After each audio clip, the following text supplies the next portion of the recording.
सलाम, आदाब, नमस्कार, सत श्री अकाल दोस्तों, आप सभी का स्वागत है सिटीजन जस्टिस फोरम के इस वीडियो चैनल पर। हमारा मिशन भारतीय नागरिकों को उनके अधिकारों के बारे में जागरूक करना है जो भारतीय संविधान ने उन्हें दिए हैं। अगर आप हमारे चैनल पर पहली बार आए हो तो कृपया सब्सक्राइब करें और बेल आइकन को क्लिक करके सबको चुनें ताकि हम जब भी नए वीडियो अपलोड करते हैं या ऑनलाइन आते हैं तो उसकी सूचनाएं आपको मिलती रहे।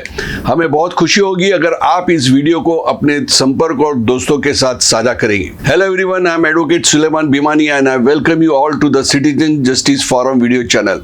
Our mission is to empower Indian citizens by sharing knowledge about their fundamental rights as specified in the Constitution of India. If you are watching us for the first time, don't forget to subscribe, click the bell icon, select all so you receive notification whenever we upload new videos or go live. Sharing this video with your contacts and friends would be greatly appreciated. Today's topic is Consumer Protection Act Part 3. In Part 1, we saw the pecuniary jurisdiction, and in Part 2, we saw when we can, what is the timeline and how the complaint is being filed. Now, in Part 3, we will deal with the appeal. Now, suppose if you are fighting a case with the builder, against the builder. Now, the builder is aggrieved with the order which has been passed against him. So, if it is in the district commission, he will have to file an appeal in the state commission. So, what are the preconditions if his appeal has to be heard? If he has filed, if your case is in state commission and he has to file an appeal against the order, then he has to go to the NCDRC. So we will see all the three scenarios. So now we start with the appeal. Appeal against order of district commission. Any person aggrieved by an order made by the district commission may prefer an appeal against such order to the state commission on the grounds of facts or law within a period of 45 days. So here you have to understand that if in case you are aggrieved against the order, suppose the order goes into the favor of the builder, so you have a window of 45 days to file that appeal.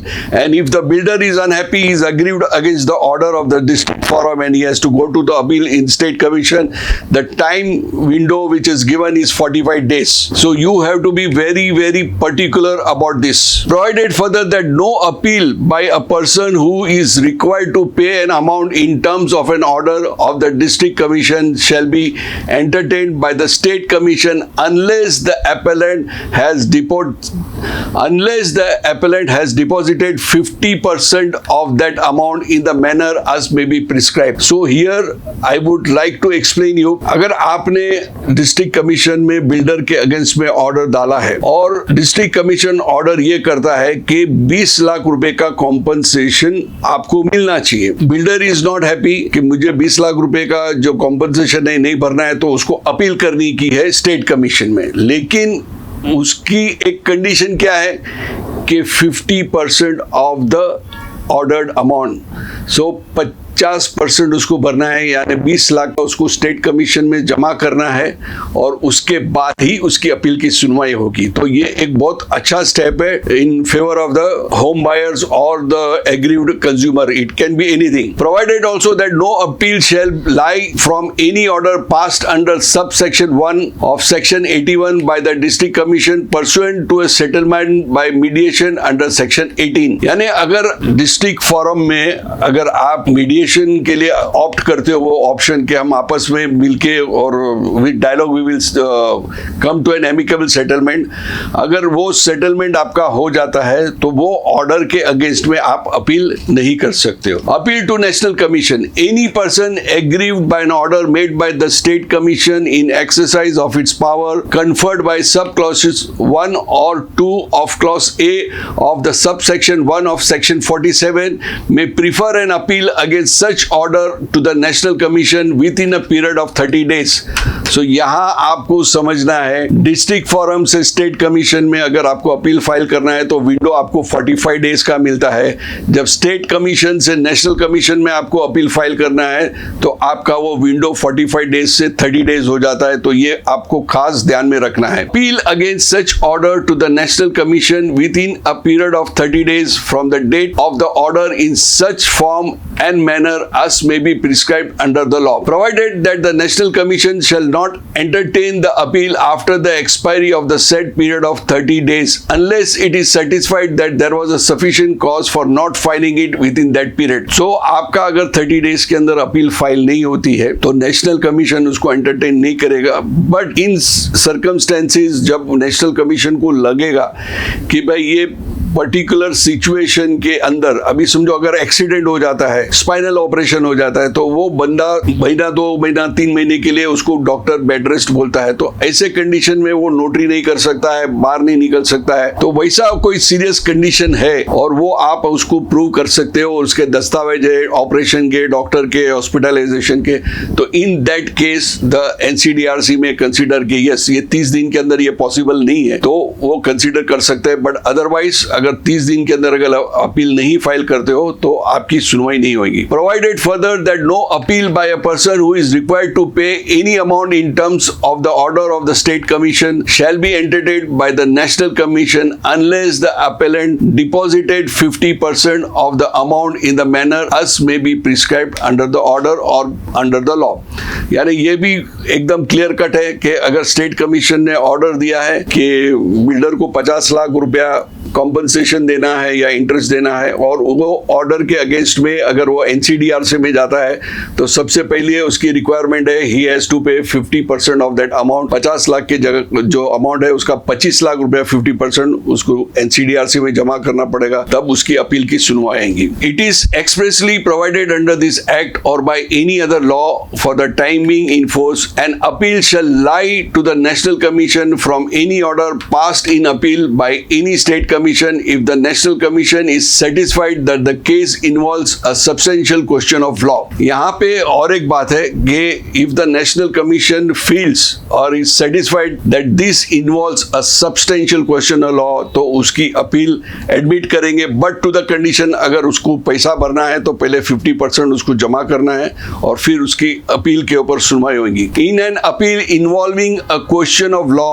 the memorandum of appeal shall precisely state that substantial question of law involved in the appeal. अगर मैं appeal करता हूँ particular question of law को लेके तो वो मुझे specify करना पड़ेगा कि what is that substantial question of law वो मेरी अपील में, और जब वो मैं नेशनल कमीशन को सेटिस्फाई कर पाऊंगा कि this question of law is involve, तब मेरी सुनवाई होगी. Where the national commission is satisfied that a substantial question of law is involve in any case it shall formulate the question and hear the appeal on that question, provided that nothing in this subsection shall be deemed to take away or abridge the power of the National Commission to hear for reasons to be recorded in writing the appeal on any other substantial question of law. It is satisfied that the case involves such question of law. An appeal may lie to the National Commission under the section from an order passed ex parte by the State Commission. Appeal against order of National Commission. Now we come to a very important thing that National Commission के बाद क्या? So appeal against order of National Commission, any person aggrieved by an order made by National Commission in exercise of its power conferred by subclauses 1 or 2 of clause A of subsection 1 of section 58 may prefer an appeal against such order to the Supreme Court within a period of 30 days from the date of the order. तो यहाँ पे आपको 3 चीज याद रखनी है. District forum से अगर स्टेट कमीशन में आपको अपील करना है तो आपको 45 डेज का विंडो मिलता है. स्टेट कमीशन से नेशनल कमीशन में आपको अगर अपील फाइल करना है तो 30 डेज का मिलता है, और नेशनल कमीशन से सुप्रीम कोर्ट पे जाना है तो अगेन आपको 30 डेज का विंडो मिलता है.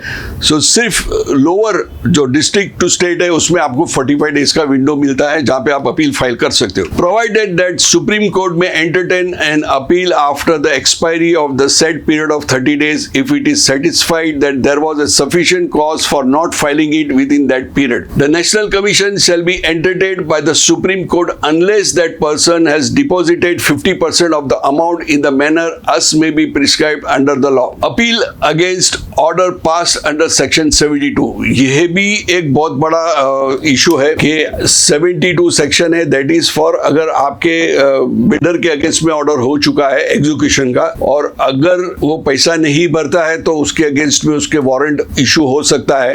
और तो ये जो सेक्शन 72 है that is for the compliance of the order. अगर वो ऑर्डर बिल्डर कंप्लाई नहीं करता है या सर्विस प्रोवाइडर नहीं कंप्लाई करता है तो आपके पास क्या ऑप्शन है, अंडर सेक्शन 72 में वो ऑर्डर हो गया है मीन्स, तो वहां पे उसको अपील करने हैं। Notwithstanding anything contained in the code of criminal procedure 1973 into bracket 2 of 1974 where an order is passed under sub section 1 of section 72 an appeal shall lie both on facts and on law from the order made by the district commission to the state commission or the order may be by the state commission to the national commission and the order may be by the national commission to the supreme court। यानी तीनों जगह पे अगर district commission से लेके state commission, state से national and national to supreme court, except as provided in subsection 1, no appeal shall lie before any court from any order of the district commission or a state commission or the national commission as the case may be. Every appeal under this section shall be preferred within a period of 30 days from the date of order of the district commission or state commission or the national commission as the case may be। यहाँ पे एकदम clear cut है, district होवे, state होवे या national होवे, आपका जो टाइम लिमिट जो है वो 30 डेज का है, जो विंडो उसी के अंदर आपको अप्लाई करना है। Provided that the state commission और द नेशनल कमीशन और the supreme court as the case may be entertain an appeal from the expiry of the set period of 35 days if it is satisfied that the appellant had the sufficient cause for not preferring an appeal within the set period of 30 days। So friends, अभी ये end of part 3 हो रहा है और हम part 4 भी बनाएंगे, part 5 भी बनाएंगे और पार्ट 6 भी बनाएंगे।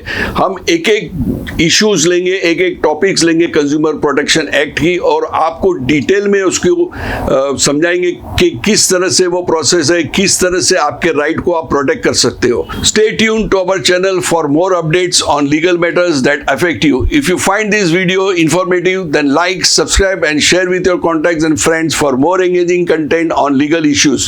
See you again in the next video with the topic। Till then, take care, stay blessed, be safe and remain healthy।